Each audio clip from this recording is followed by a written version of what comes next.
रहे हैं।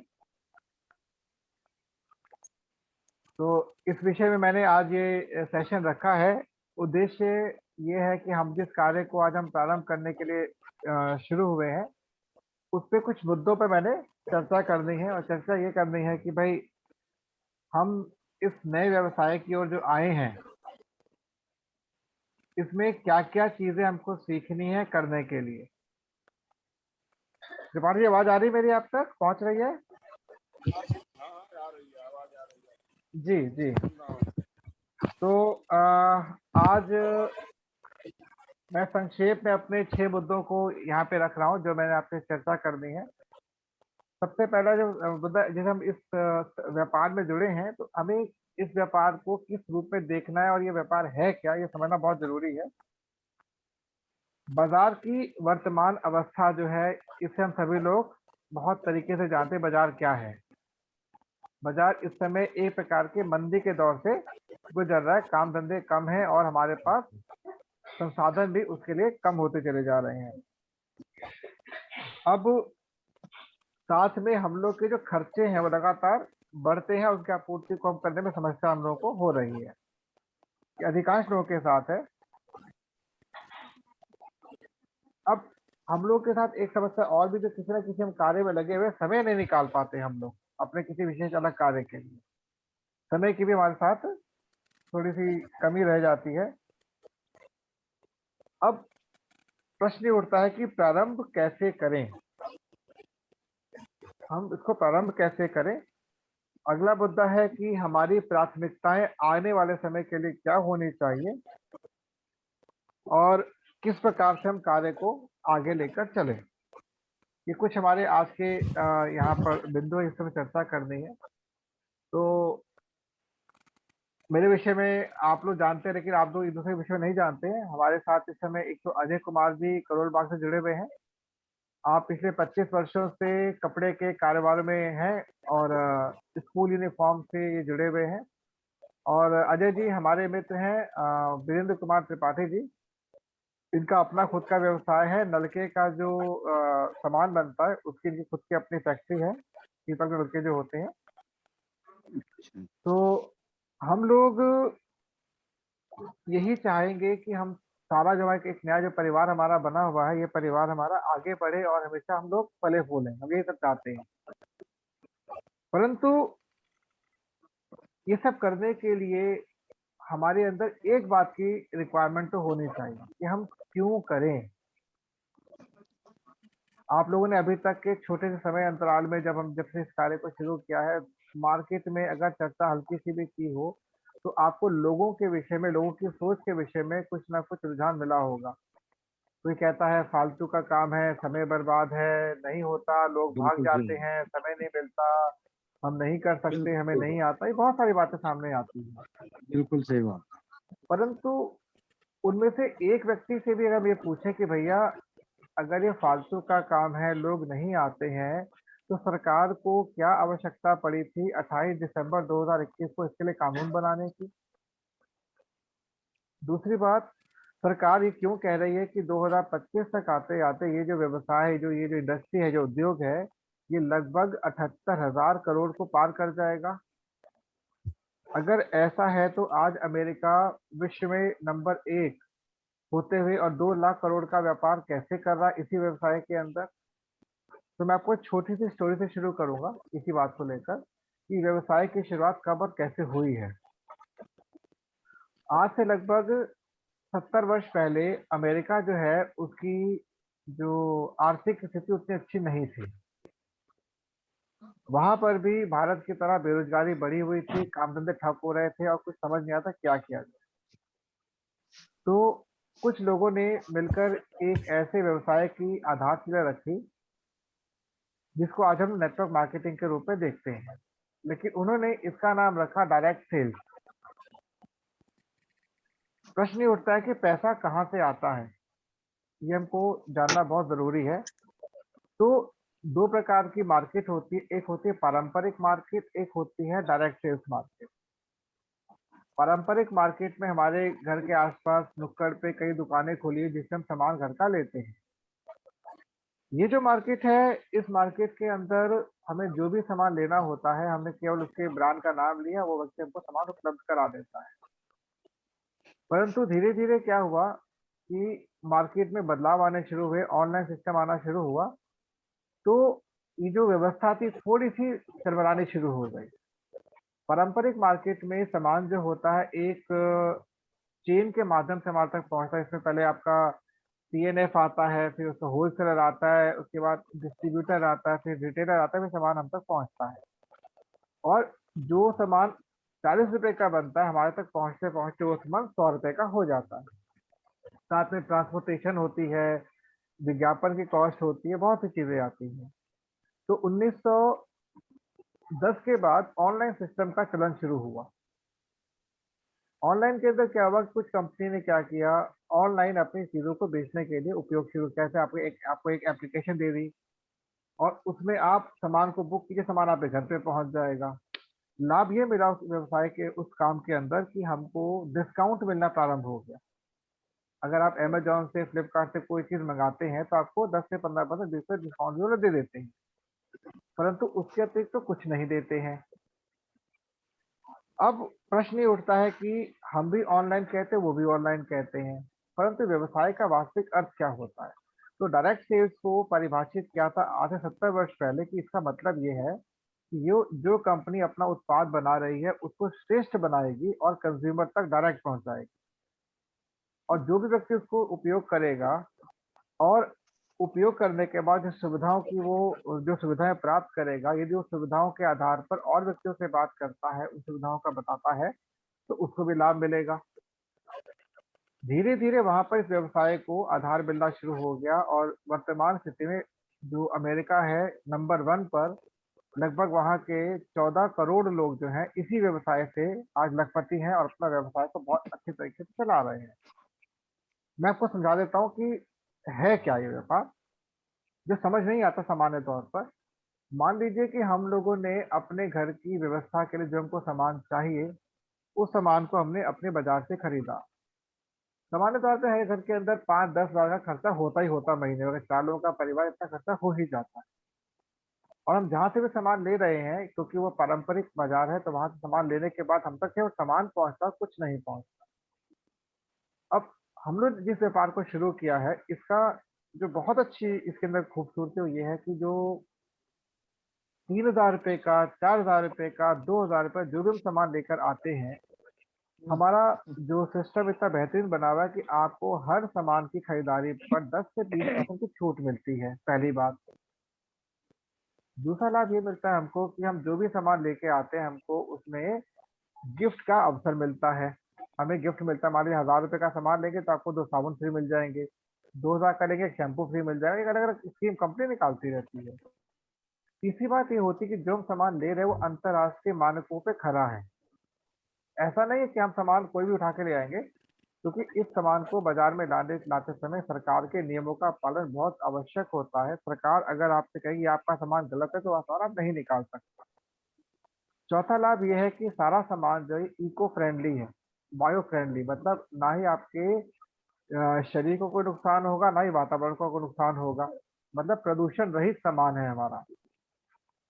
पाँचवीं बात ये है कि जो हमारे हमारे सिस्टम ने हमको एक सुविधा दे रखी है कि यदि हम लगातार 4 महीने तक एक तय कीमत का सामान लेते हैं, तो 5वें महीने वो हमको एक तय कीमत का सामान उपहार स्वरूप निःशुल्क देते हैं।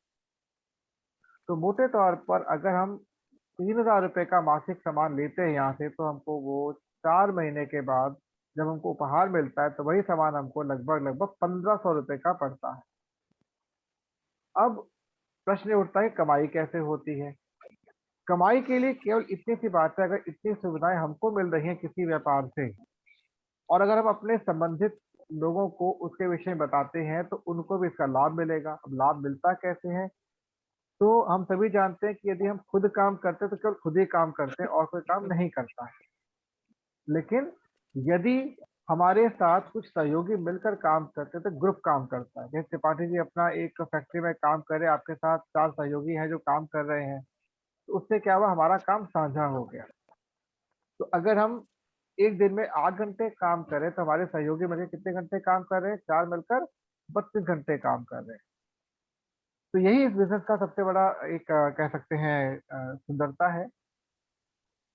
हमें किन लोगों से बात करनी है, किन लोगों से बात नहीं करनी है। तो पहली बात तो ये कि हम सबसे बात कर सकते हैं, जो भी सुविधाएँ पसंद करता है, हम सबसे बात कर सकते हैं।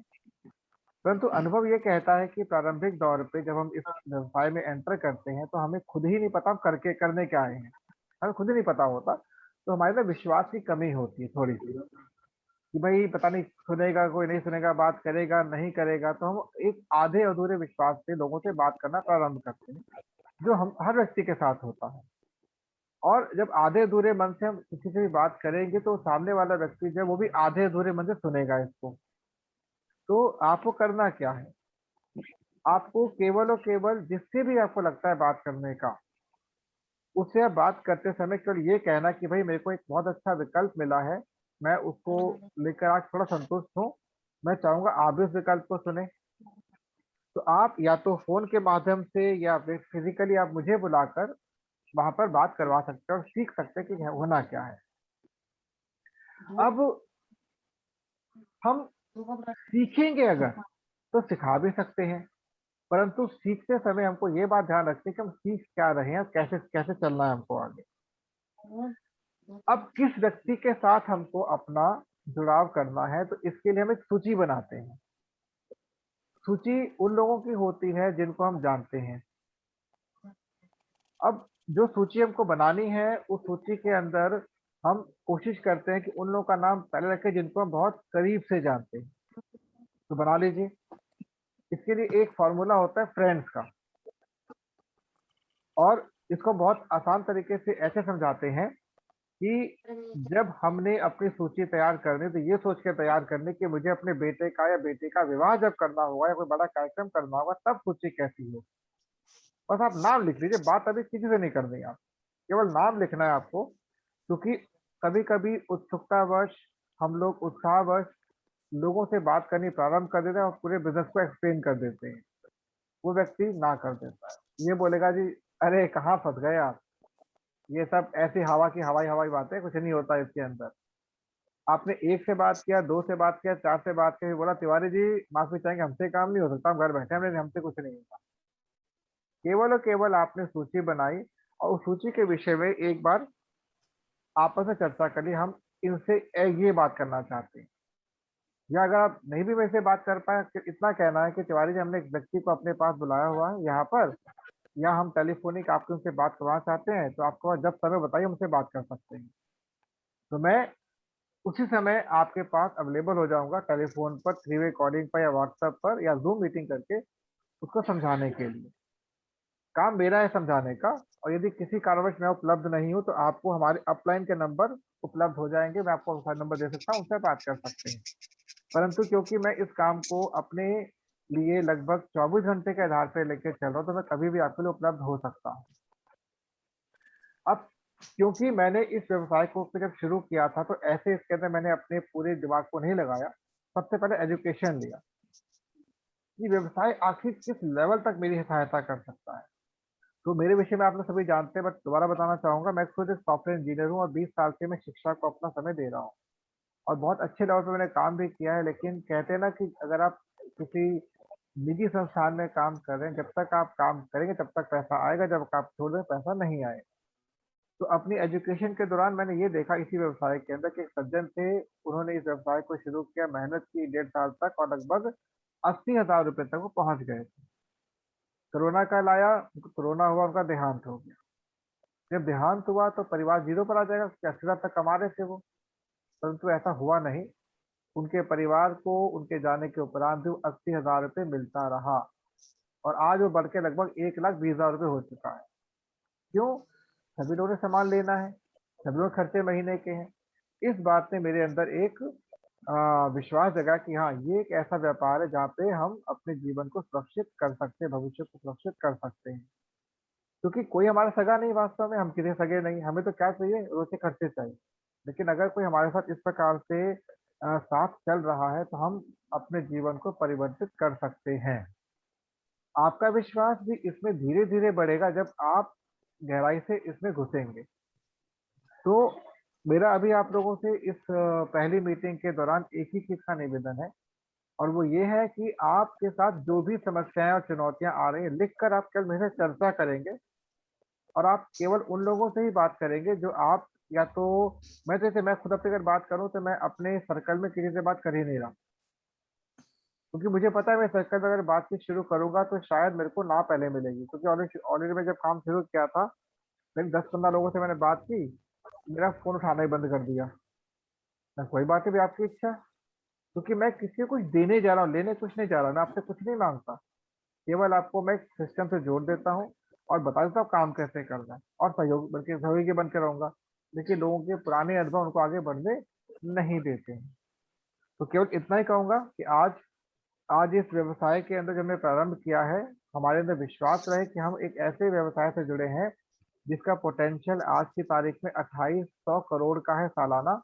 भारत की नंबर 1 कंपनी है, विश्व में 36वें नंबर पर है, और भारत के साथ 7 देशों में इसका व्यापार चल रहा है। तो यहीं पे वाणी को विराम दूंगा। यदि आपके मन में कोई भी प्रश्न है तो आप मुझसे पूछ सकते हैं। त्रिपाठी जी, कोई प्रश्न आपके मस्तिष्क में मुझसे पूछ सकते हैं आप।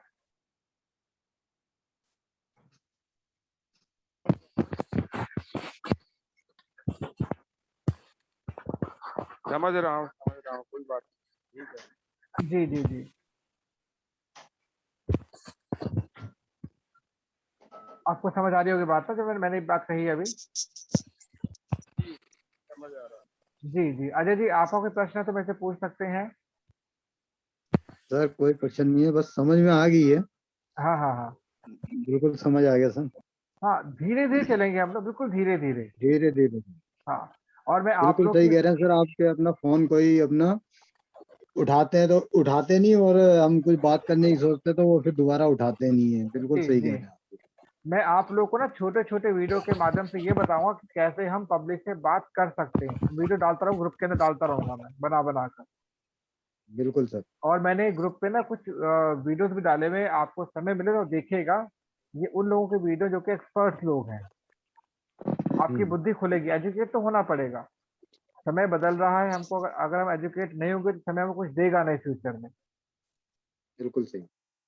तो यहीं पे वाणी को विराम देता हूँ। श्रवण जी, यदि आपको प्रश्न है मेरे से पूछ सकते हैं। नहीं, कोई प्रश्न नहीं है। बहुत बढ़िया। तो अगर किसी का कोई प्रश्न नहीं है तो मैं यहीं से अपनी वाणी को विराम देता हूँ।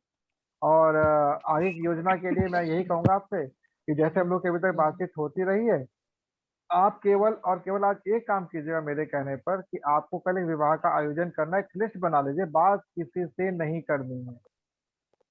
वो आपको समझाऊंगा कैसे किससे बात करनी है। और कोशिश करें कि आप बाजार में उन लोगों से बात करें जो आपके जैसे हैं। पारिवारिक लोगों से, मित्र मंडली से बात ना ही करें तो अच्छा है प्रारंभिक समय में। तो ठीक है, मैं मीटिंग में यहाँ से विराम देता हूँ। सबका यहाँ पे मीटिंग में ज्वाइन करने बहुत बहुत धन्यवाद। सबको नमस्कार। धन्यवाद। नमस्कार। Bye bye.